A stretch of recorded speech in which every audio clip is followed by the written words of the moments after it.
Welcome to the Serious Leisure Podcast.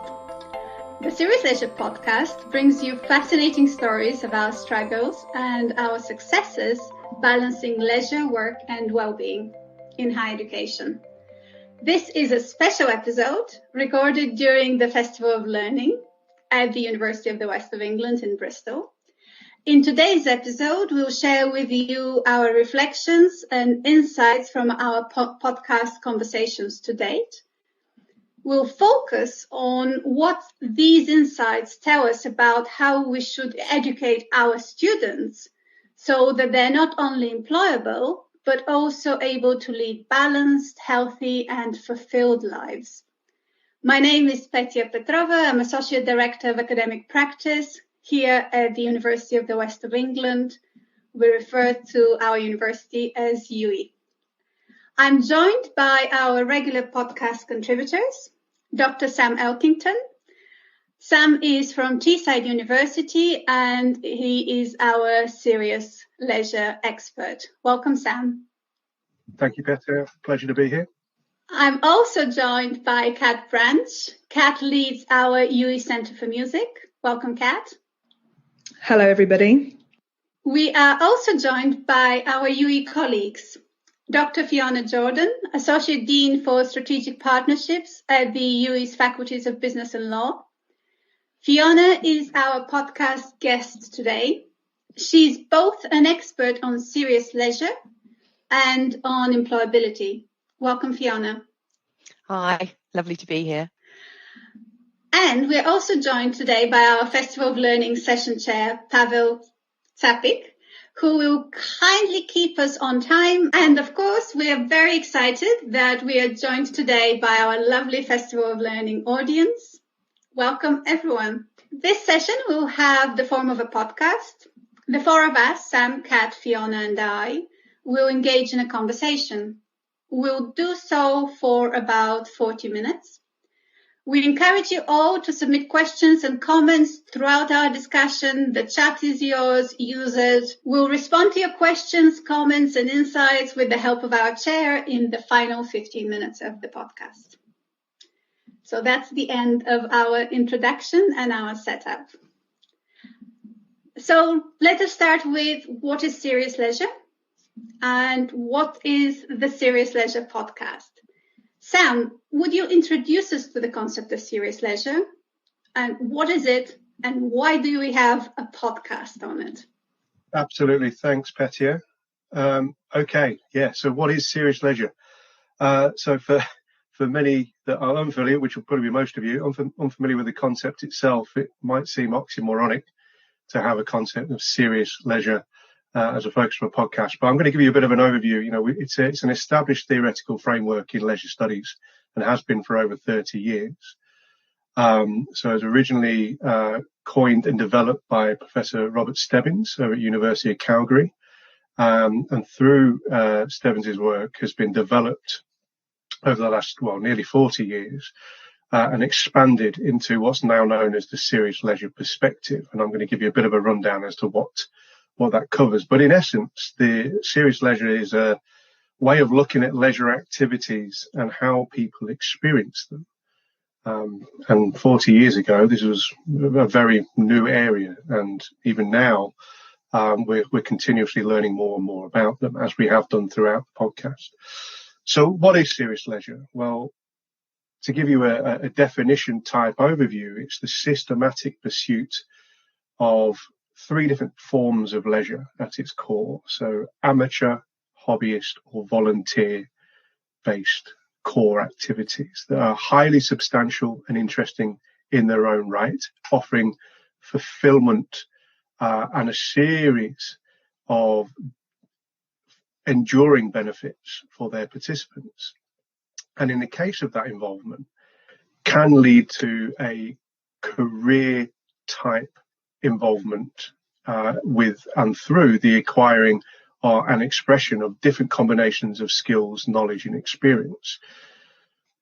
So that's the serious part. The serious part is the nature of involvement of participants. And I'm sure you can think about leisure experiences or pursuits that you yourselves have, and those those activities that you tend to take more seriously than others. But the term serious here is a native term, and by that it's the term that people use when Robert Stebbins was talking initially with participants of leisure to define the nature of their leisure involvement. And it really means and embodies such qualities as earnestness, sincerity, importance, carefulness.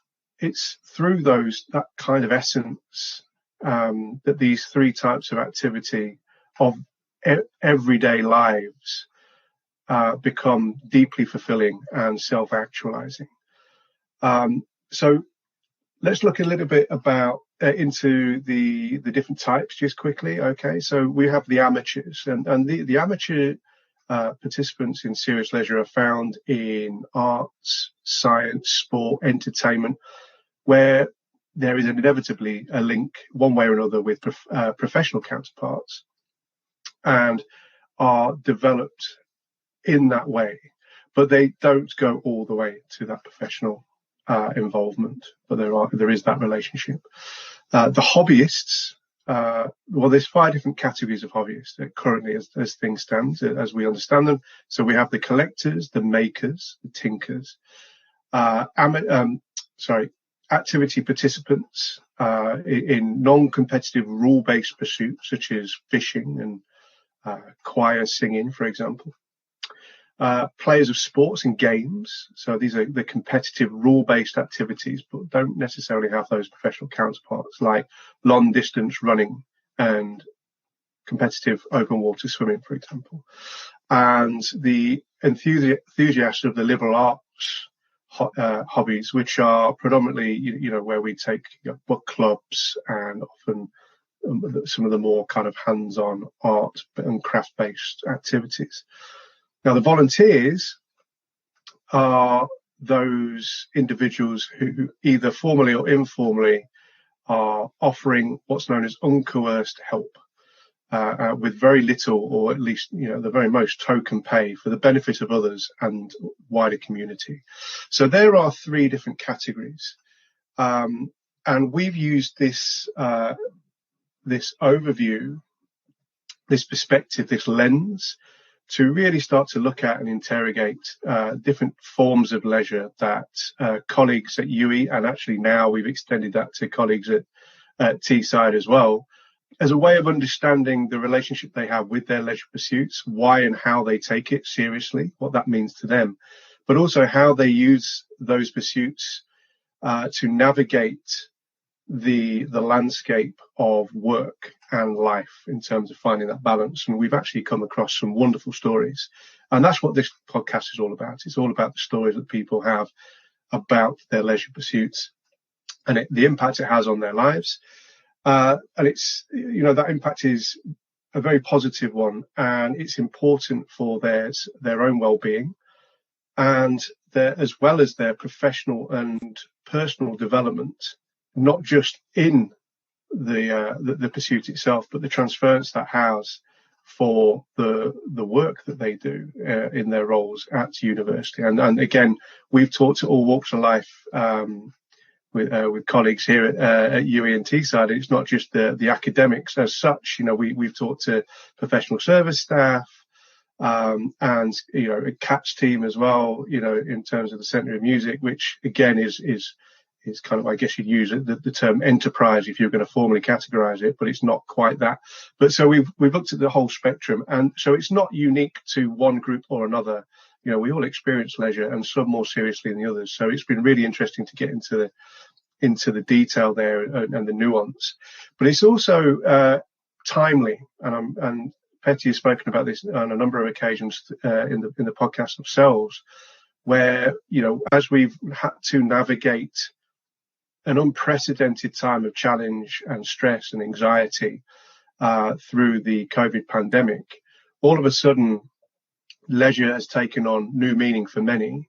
And whether that's because their usual leisure routines have been interrupted or even stopped completely because of what's going on, or because they've had to think and work and be creative in how they can continue those serious leisure pursuits, even in socially distanced and often remote ways.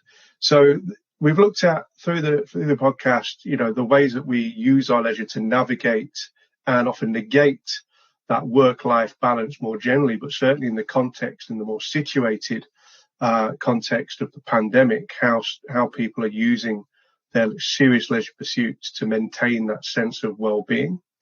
And what we found actually is, certainly for me, and I'm going to touch on this a little later on as well, is how it is central to individuals' resilience through this pandemic, that they've been able to continue and persevere through the pandemic. So just to talk a little bit quickly then about the defining features of serious leisure on the back end of that. All right. So what does it actually look like? What does it mean? Well, there's a number of different ways of describing it, but there's a number of key features. First is that sense of perseverance and commitment, and that's really come through the conversation we've had in the podcast through the pandemic. Really kind of shone a light on that. So we persevere. That career type involvement, that it's a long-term thing. It's not something that's short-term. It is a long-term thing. So serious leisure, is often the counterpart of that is the idea of casual leisure, which doesn't have that long-term engagement and the serious note to it. We've also got those distinctive sets of skills and abilities that the core activities of serious leisure tends to develop. So think about your fly fishing or puppeteering, for instance. They're quite unique sets of skills. Attachment to a unique social world as well is something else that comes through in serious leisure. So I know Petia hopefully won't mind me bringing this up, but is involved in improvisational comedy, and that's again a unique social world. And with that comes a unique social ethos, which develops its sense of attachment and identity. And identity is a core part of serious leisure and something that strongly comes through in our stories. And finally, I've already mentioned about the durable benefits, in terms of self-actualization, self-fulfillment, but also the social benefits as well, which I think through the pandemic has only become more important. So the contact, the relationships that we build through that, the socialization into different ways of working and thinking that come along through those core activities. So when we think about leisure in these terms, we actually get a fairly unique lens in which to explore our work-leisure balance and relationship. And that's really what the podcast has been all about, is trying to unpack that and gain a better sense of what that means for us and also what we can be doing about it moving forwards. Thank you, Sam. Kat, I wonder if you can come in and see if there's anything you would like to add to Sam's exposition about serious leisure and the podcast. Thanks, Petia. Yes, it's so helpful to hear Sam just explain a sort of basic understanding of what we mean when we say serious leisure, because, in fact, the word leisure is, I think, really loaded in our culture, isn't it? And you hear the word leisure and we're thinking, oh, that's something, innately frivolous. That's an extra. Or we're like, oh, leisure, oh, that's a luxury I don't have. We can't fit that in. Or even when we think about some of those definitions that Sam was explaining for us, the qualities of serious leisure to which we're really dedicating quite a bit of our time and resources. And he was using words like earnestness, things like that. And within our culture, perhaps we might start to feel, is it rather worthy or perhaps a bit ridiculous? If we think about amateur dramatics, for example, we are innately thinking of a comedy sketch. So there are some challenges around the word leisure, this idea of it being non-essential and non-core, which is problematic because it can really get in the way of us in our professional lives and presumably also for our students in their studying lives from understanding why it's important to not be completely defined by your main working or study activities. The other difficulty with leisure is this idea that that luxury aspect is we think of it requiring resources. And in this way, I'm really talking about sort of Borgesian capitals, social capital. So we need to have the right background to engage in leisure. We need to have the right economic capitals. If we can't fund the lessons and teaching and equipment and fishing rods or whatever it is we need, how can we even get involved? What if we don't operate in the kinds of circles where those opportunities are available? What if we didn't have the cultural background that might have introduced us to a serious leisure activity that could be really beneficial and engaging? So it's an interesting area. And in contrast to this, mental health and the resilience, which has become quite a hot word in the last couple of years, hasn't it? Healthy lifestyle and thinking of our students' employability skills, these are all firmly centred as essential and core. Now, leisure, as you've heard Sam explain, speaks directly to mental health, resilience, healthy lifestyle, balance. And we're going to get on to talking about employability skills. So it is in no way extra or a luxury or outside.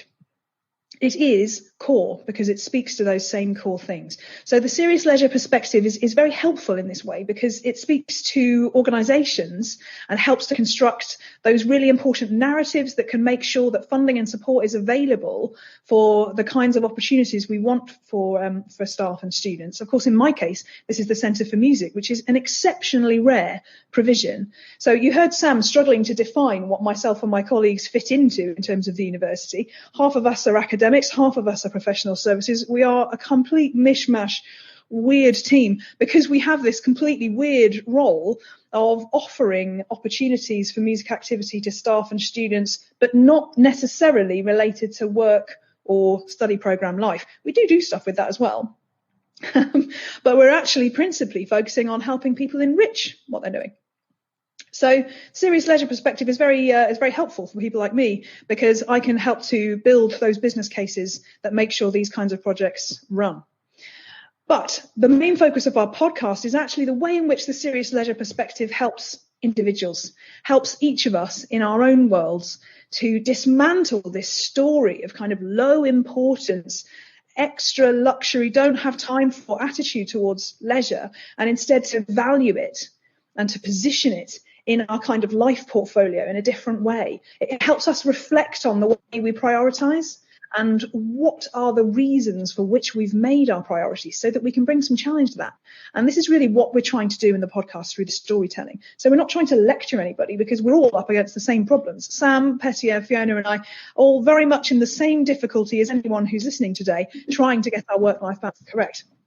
But hearing from what people are doing is a really inspirational and insightful and innovative way of challenging these narratives and can really help us work out what we can do for ourselves, applying the serious leisure perspective to our thinking and create a more healthy and balanced life for ourselves and, of course, the students that we're working with.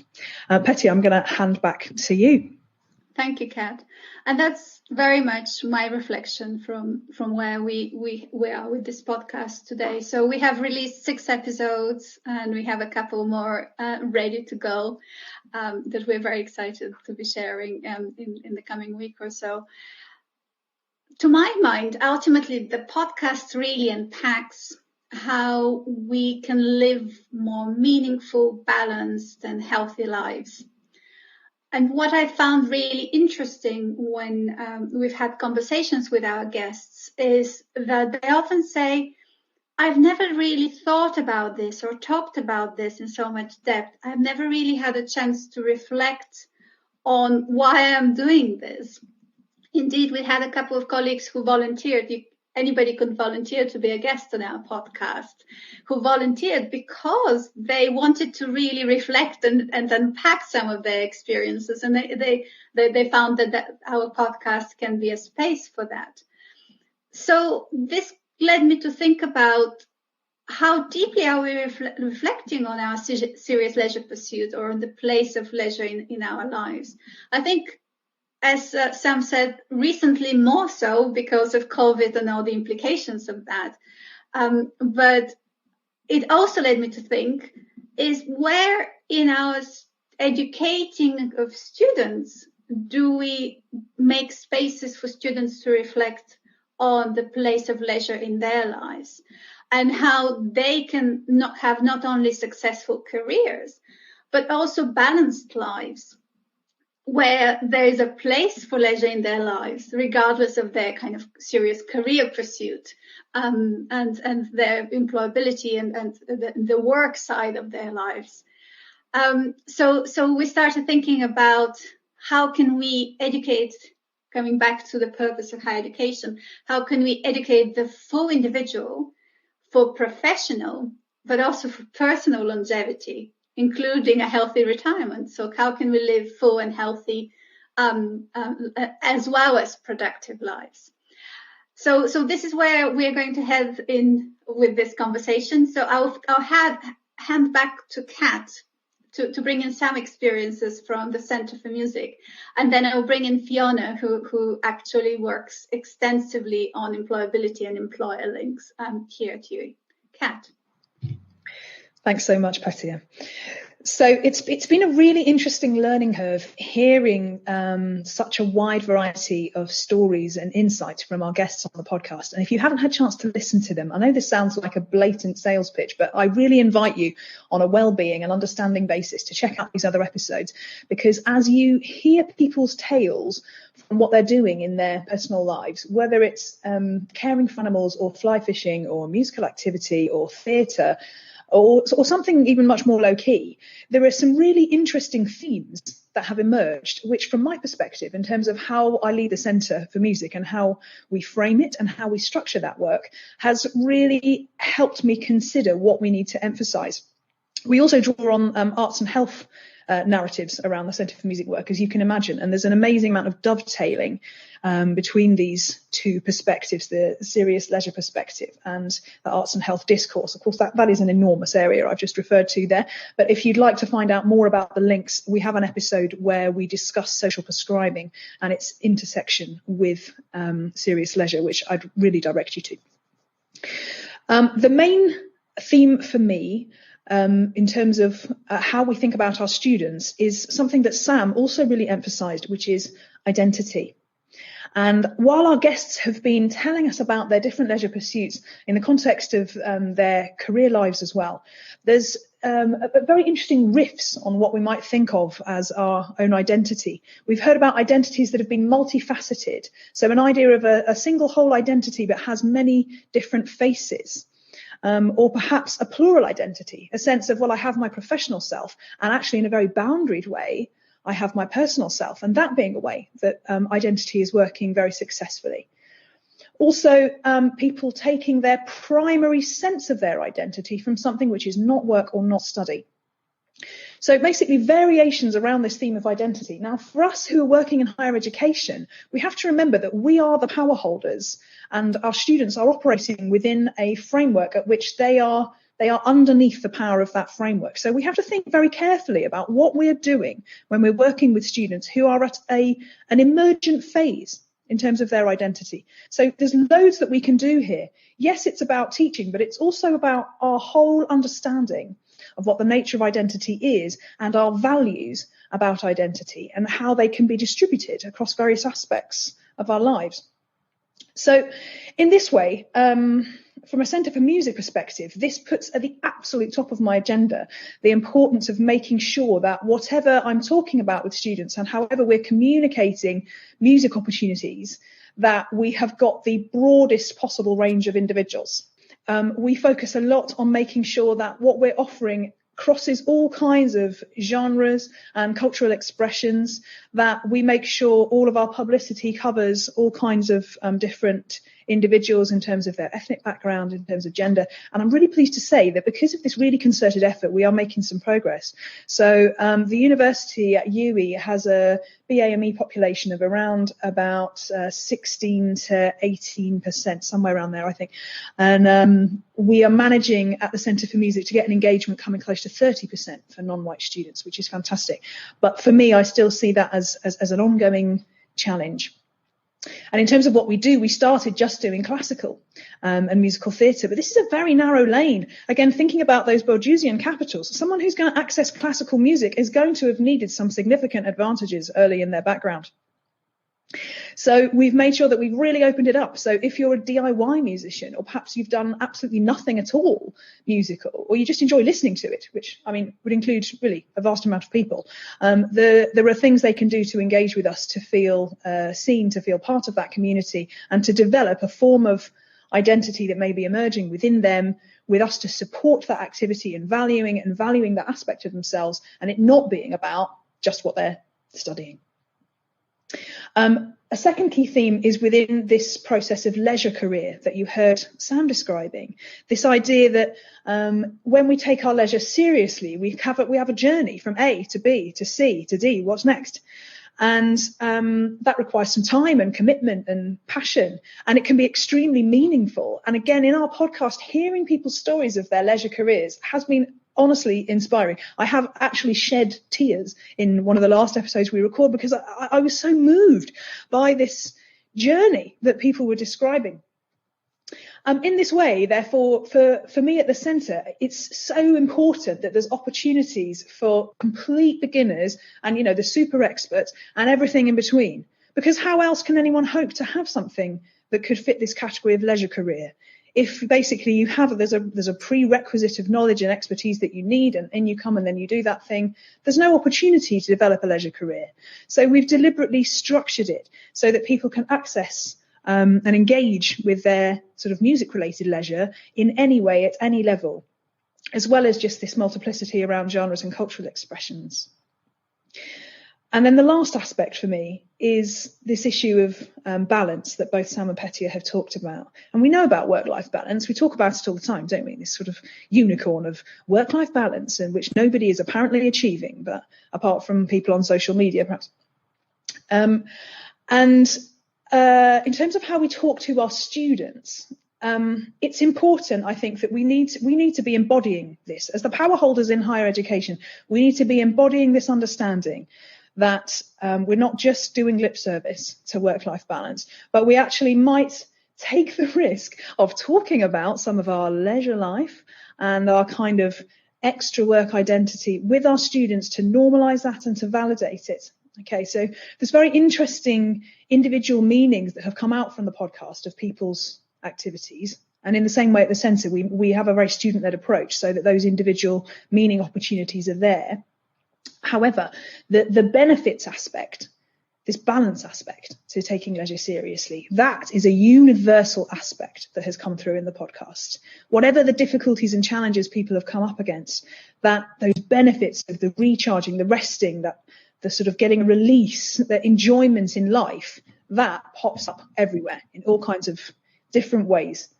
So we need to help our students feel that sense of permission, that sense of endorsement and celebration of prioritising their leisure life. And we do that as the power holders, as the role models. And I don't mean necessarily about standing up and going on about it, you know, because our students, of course, hear us do that a lot about our subjects or whatever service we're providing. So I'm not really thinking of that. It's much more holistic paradigm where we allow ourselves to occupy not just our work identity. I don't mean our personal private stuff, of course not, but we allow those additional parts of what we do, our leisure lives, to permeate into how we talk to our students. And in that way, that is a much more powerful way for our students to perhaps broaden their definition of leisure and revalue it in a different way. So finally, this aspect of making leisure important and why we would want to do that. It's critical that we create opportunities for students. So as a young person, you know, we know that when students come to university, they might join lots of societies, they're going to get involved in the nightlife, do this and that. But there are some students who actually feel quite overwhelmed and don't necessarily do that, or they don't know what to do. Or actually, it's much more about throwing off a bunch of controls about living with your parents, and you just bin all that off and just sort of live life as high as you can. But that is not perhaps necessarily helping students to develop their identity and well-being through other leisure pursuits. So we need We need ongoing, solid, high quality opportunities for students. And for this reason, it's essential to me that the Centre for Music is an ongoing and consistent provision. It's not a one-off special event. It's no good doing a leisure Saturday. Let's talk about all the fun things we can do once in our lives. That's not going to help our students. We ourselves need to take this seriously and make sure that what is there is consistent. So the centres are available 7 days a week. It's open the whole year apart from August, and 10 hours a day. And I think that is absolutely essential. And I'm delighted to say that it's also free for students.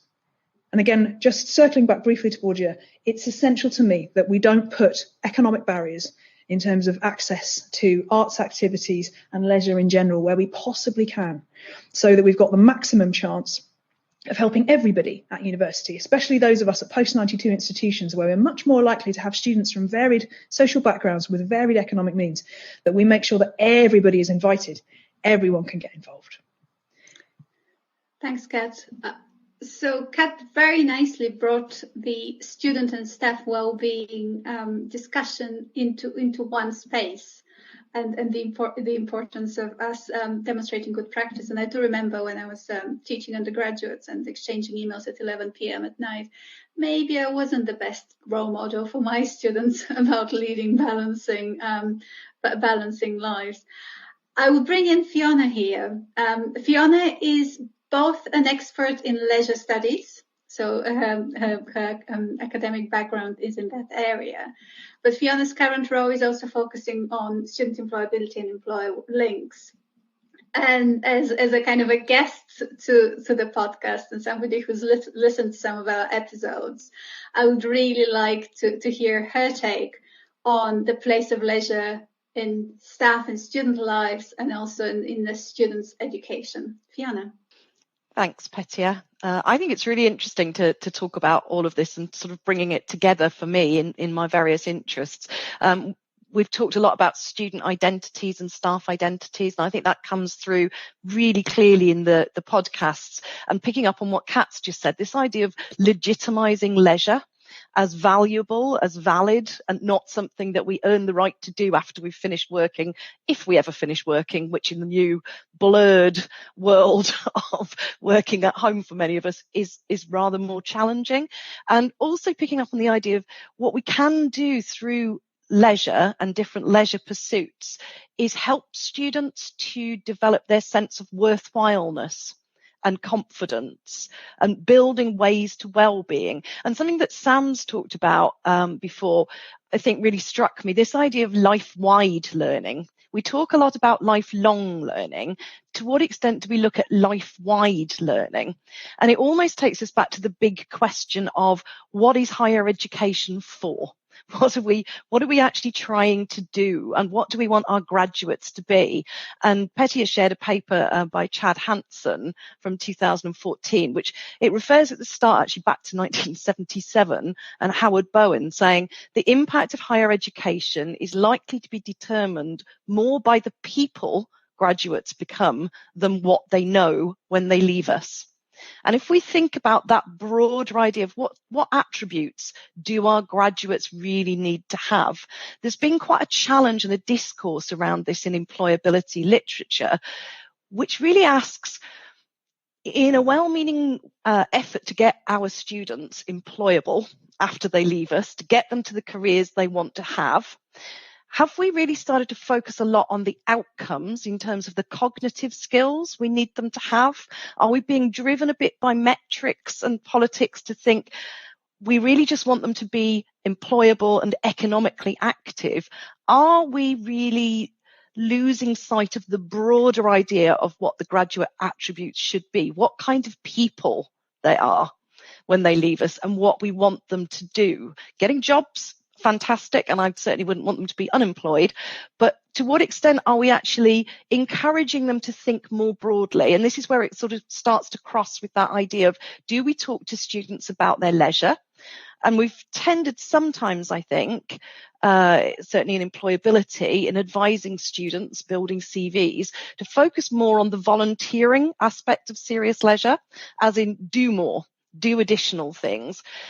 maybe thinking more about balancing that with getting them to reflect on what they already do in their leisure and how that might in fact be developing them with these graduate attributes.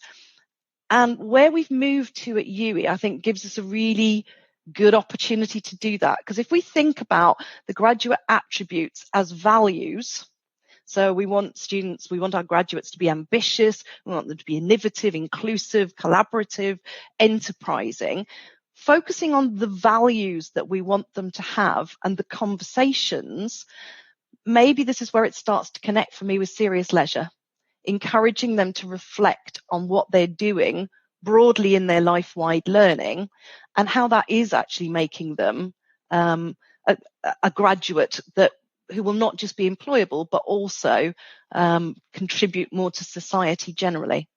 Thank you, Fiona. I think this might be a good time for us to continue the conversation, but also invite our audience to become part of the conversation. So I see Nia has just added a comment. So let us I think, Pavel, this is the point where we'll get to talk to our audience and ask you for comments and for questions, so we can continue this conversation as a wider conversations from everybody. So if I can bring in Nia here, who says, so true, many of our students volunteer and don't think of it as volunteering. They're just helping out. So Nia is from UWE Volunteering, so hence the comment. Nia, would you like to come in further with your comment? Yeah, I think the session's been really, really useful. It's certainly kind of a new term for me, and the way that you're kind of phrasing it, and it just really, there's a lot of similarities with our team and how we try and get students to reflect on what they've done in the past and what they're doing now. And a lot of them, you say, well, are you already volunteering? They're like, oh, well, it's, I just like help the local football team. I just do that because it's fun and I like kids. And you're like, well, brilliant. That's the start of your kind of, career journey. There's soft skills there. And that reflection piece is so true. But also about the idea of different cultural backgrounds coming to volunteering with different meanings for the word, and just thinking about the reflection in the meaning of the word leisure as well, and it might seem quite elitist to some people in some ways, or almost like unachievable when people are really busy and they think of leisure as a nice to have rather than an essential part of mental health and resilience and well-being and all the other things that comes with it. So a lot of parallels. It's been really brilliant. Thank you. Thanks, Nia. I see Sam has his mic on, which I think means that he has something to say. Sam. You assume right, Petya. Yes. No, I'm making some notes here because that's a really interesting point here. I'm just not looking necessarily just at volunteering, but the general attitude towards leisure, I think, is part of this whole conversation. And if we were to say what's the kind of dominant leisure attitude, I think it probably would be one, particularly in the context of what we're talking about here, where we're trying to get a sense of how it relates to employability, higher education, the educative kind of benefits of all of this. And I do think, in many cases we get that it's almost transactional kind of attitude towards leisure, as Fiona has already said. It's an additive thing. So we're going to go and do volunteering because, and I'm guilty of doing this myself when I was at university, by the way, wanting to be a budding PE teacher. And, volunteering for weeks and weeks and hours on end at various schools in Bedfordshire to gain that experience, to put me ahead of my fellow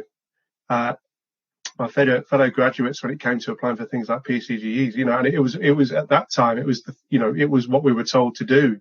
But it's that transactional kind of instrumental attitude towards that, which is what is essentially a leisure-based, because it was in my spare time, but it was couched in a very different way. And I think, we do have a job to do in higher education to open that up. And Petty's already spoken about this idea of a more holistic conceptualization of leisure. And it's at university, what it means what it could mean, what it means to people. So that reflective attitude. And I think if we were to look at it for a leisure attitude, I think that it is largely trying to encourage, not just through the formal kind of delivery of our courses, but it's actually about the wraparound, the interconnections with the other aspects of university life, and how that then elaborates and helps explain those connections to leisure and what the roles and benefits that could play. Petya, do you want to come in there? Yes, absolutely. Thanks, Sam. To my mind, it was just simply, if it's so difficult for us to live balanced lives, and if it's such a struggle and so difficult to make time to reflect, to keep work in a sufficient enough bubble that there's space for other bits of life in our lives, then the question simply was, why are we not having that explicit conversations with our students so that we are preparing them to have successful careers, but also to have balanced lives? Sam wants to come in, and then we'll go on to Francis. Sam. No, I wonder whether me and Fiona have had exactly the same thoughts at exactly the same time. Go on. You know, because in another life, I mean, I'm obviously now squarely in the learning and teaching domain in higher education, in terms of academic development. But, you know, my academic background is leisure studies. I taught and studied leisure as a subject to be taught for many, many years. And what we've seen actually is that, particularly in the UK, not so much in the States and Canada and a little bit Australia, but certainly in the UK, we've seen those courses dwindle. Yeah, and actually we're seeing, you know, it might be, you know, a week's content to be covered now, where it used to be whole undergraduate and postgraduate degrees. And I myself, I know Fiona, we've collaborated and worked together at various leisure studies associations conferences. You know, that's something that I think we need to rekindle, but maybe what we need to do is rekindle it in a slightly different way. Fiona, did you want to come in there? I think you've probably articulated it rather better than I could have, Sam. And it was pretty much the same point. It was thinking about how we can look at leisure with a critical lens and bring it into something that isn't just that frivolousness that people were mentioning before, but it's actually a really important, intrinsic, essential part of life. And actually, you know, some of the comments in the chat about giving permission to have leisure and giving permission to students to recognise that actually it has its own value, but it is also making them this broader person. And we've somehow separated academic skills and volunteering skills. We've separated skills out in a way that doesn't happen, because actually as people we are complex and messy. And if we want to actually represent ourselves authentically, actually, it should be about the people that we are, and the pursuits, therefore, that we do outside work are an absolutely central and important part of that. And maybe part of the challenge here is, without that critical lens of leisure, Sam, are we really helping the students to narrate who they are as people in a way that is meaningful when they graduate, which helps them get the job and careers? It's a question, really. Thanks, Fiona. Sam, if you would allow me, I would bring in Frances here. Frances has her hand up and wants to make a comment. Frances. Hi, Petya. Thank you, everyone. It's been a really interesting discussion. I want to pick up something that Kat said about that, like, work-life balance and legitimising leisure. I'm sort of 6 years out of graduating from UWE and work at UWE. And I will admit that it got to the point, I think, by this Christmas, that my job was basically my identity, and I put everything of myself into work. And it was that, you know, you work hard, you graduate, and you really push your career. And it got to the point at Christmas where I was really at a breaking point of, this isn't sustainable. And I talked to my manager, and I've now gone to a 9-day fortnight. So again, still doing the same hours. It's like that, you condense 10 days of work into 9, and I have every other Friday off. And for me, I'm also a carer outside of work, and it was having 1 day in a fortnight where I just do leisure activities. It's literally just for my open water swimming and my crafting, but it's protected time. And my mental health and everything else has completely improved since making that time for leisure. And I think, you know, I'll admit I've been knitting while we've been listening to the chat this morning, because it helps me focus at work, and it really hones you in. And I do think that And I was so worried going to a manager and saying, can I have one day off a fortnight to do knitting and swimming, and how that would be taken. And it was met really supportively. And I think I had lots of people saying, oh, are you going to set up an Etsy store? Are you going to, you know, make this into a side hustle? And I was like, why is it that we have to have our hobby as a side hustle for it to be legitimate? Like, I just want to sit and knit for a day and not have to worry about my care and responsibilities or worry about my career. And that shift that I made at Christmas has just made a big impact. And I think, yeah, I'm so glad that I made that choice. And I'm so glad I had a manager that was supportive in that. But yeah, I think this has been brilliant, and it's really, I'm definitely going to go back and listen to the podcast, because I think this whole topic is great, and not something I'd come across or really thought about before. So thank you. Thanks, Frances. Excellent. One more listener. Nicola, would you like to come in with a question, please? Yeah, hi. It was really just to reinforce, I think, what the speakers have already said. I'm a senior lecturer and Year 3 programme lead for adult nursing, and we always say to our students, in nursing, you have to be able to give out from a place of wealth within yourself, and that comes from having appropriate leisure time. And we find this particularly important for our international students who are very much got to work harder, got to do my studies, got to make my family proud. And we say, well, hang on a minute, you've also got to think about your student experience. What we see is that sometimes students are completely out of kilter and cannot see the value of leisure, and we have to actually give them the permission. That was it. Thank you, absolutely.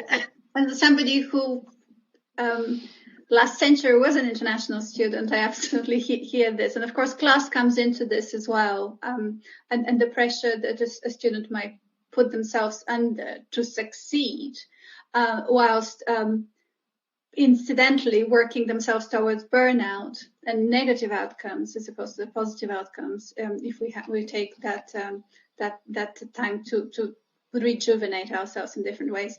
I saw someone to come in here, and then I'll go to the colleague who just raised their hands.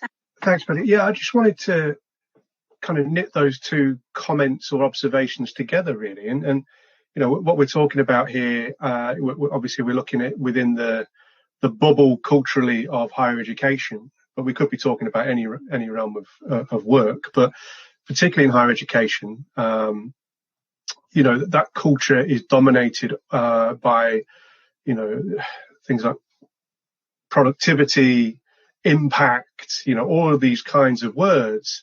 And that obviously that translates into how we go about our jobs as academics, if we are teachers or if we are having any kind of interactions with students.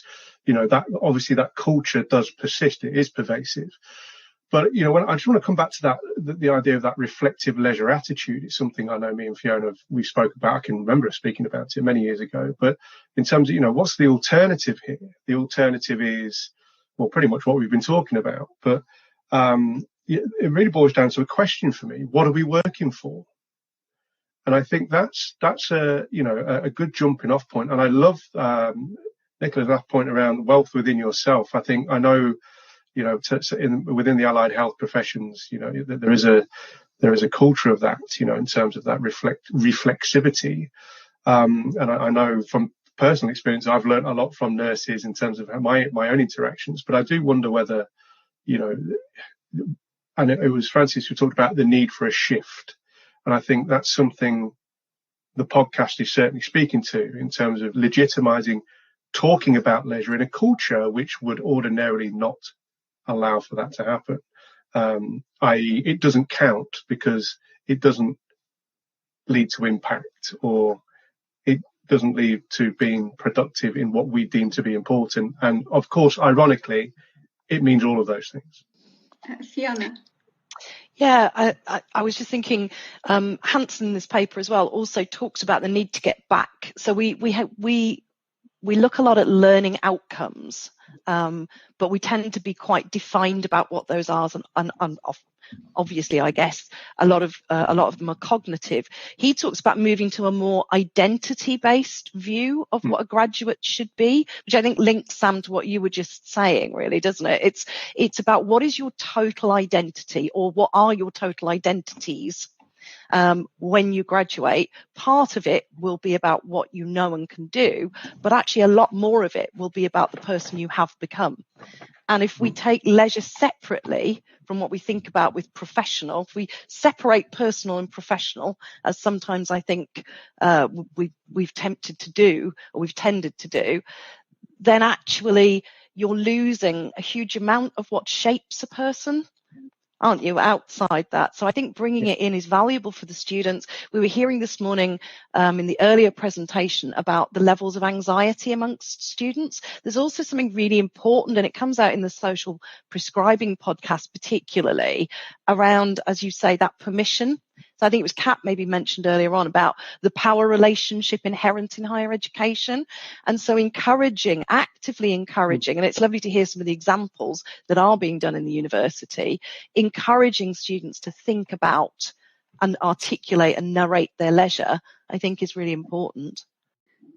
Thanks, Fiona. And to this end, Rasso and Lynn in the chat have also talked about how they kind of showcase their identity is not 2D. It's not only work, that there's actually work and their hobbies.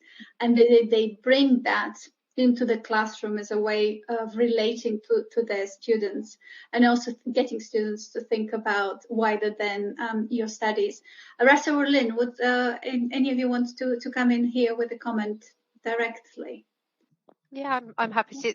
So I've been trying to role model more and more with my students, so they know that there are, I have set hours. I don't reply to emails at strange times and stuff like that, because I am making the space for doing mainly my singing, which is my big hobby, which is insane and takes up probably too much time and money sometimes, but I really enjoy it.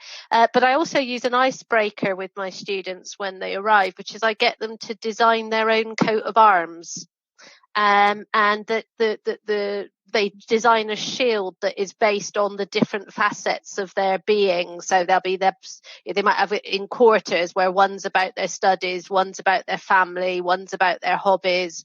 And they put different things in the sections and just get them to think about their whole being, because I have seen students near burnout, and you want that to not happen. You want to protect them from that happening. And so reminding of them early on, I think is really important.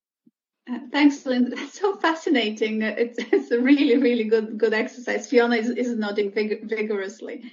I wonder here whether Kat might come in. There's a comment around from Tilda that she's intrigued about the dwindling of leisure studies, but she hears links here between the study of play and playfulness that comes from both education studies and anthropology, and the links to that. And Sam and Fiona, you might also want to come in. But Kat, is this something you want to comment on? And Tilda, of course, feel free to switch your mic on and contribute there. Yeah, thanks, Betty. I smiled when I read your comment, Tilda, because when we discussed this podcast as a team before we started today, we got sucked into a slight instrumentalization vortex while we were talking about the value of leisure and communicating that to students, and ended up back in the same kind of accidentally getting on those neoliberal rails of quantifying the value and measuring it, and it's just so difficult. And you notice Fiona used the language of narrating qualities, rather than translating skills, this oversimplifying that we've kind of got stuck in. And your comment, Tilda, I thought was helpful, because again, this keeps us firmly in this much more holistic area where we think about, in a slightly more meta way about the value of leisure. And it's interesting, the study of play and playfulness, Petya, you might have heard mentioned, she does improv theatre, which is essentially, obviously, the principles of play are absolutely at the heart of that whole practice. And again, within music in my area, developing playfulness, a sort of a freedom from one's own adult, socially constrained self, if I could put it like that, gives us access to these different creative skills, as well as giving us this enormous personal benefit. I wonder, Tilda, could you tell me a little bit more about the links that you were identifying when you popped that comment in the chat, if you're there? Yeah, well, my research background is in kind of early years education and play. So I've kind of written about similar to what you were saying, actually, the kind of instrumentalization of play. So looking at children are meant to play productively, but actually, if we look at what play is, it's not meant to be productive. It's meant to be something. Yeah, the antithesis of that, isn't it? Yeah. So actually, what I was hearing, I think someone was mentioning, maybe Sam was talking about people who are tinkerers and collectors and etc. And I just recalled a book by Stuart Brown, who is an American theorist who writes about play. And Stuart Brown talks a lot about us understanding our own play personalities as to how we play, helping us to just understand ourselves, understand, how we tick and how we find value in life, basically. So it was those phrases Sam was using, I think, that kind of made me recall what Stuart Brown was talking about, but just more widely, because I know I've moved from that research to working in academic skills, more widely thinking about the value of playfulness within undergraduate studies, within the life of a student. So it was a very kind of vague link. I don't think I had any massive revelations here, but it was just bringing that idea of the play studies that are coming from, well, I'm from education background, but from anthropology as well. Yeah, no, I think that's fascinating that you've linked those together. You may be interested to know, Tilda, that we actually dedicated a whole episode to this exact aspect of leisure, of the playfulness aspect, and exploring through stories, as opposed to the academic discourses you've talked about, but through personal stories about what that playfulness is doing for people doing different types of activity. Petya was our guest on that one, and so she's smiling though for those of you who can't see, you're listening to this. Super, thanks, Kat. Well, I think we are, as usual, very close to the wire with time. It's 12:14. We are due to finish at 12:15. I'm so grateful to our podcast contributors, to Kat, to Sam, and Fiona, for all the contributions and comments and questions from our audience. This has been fascinating.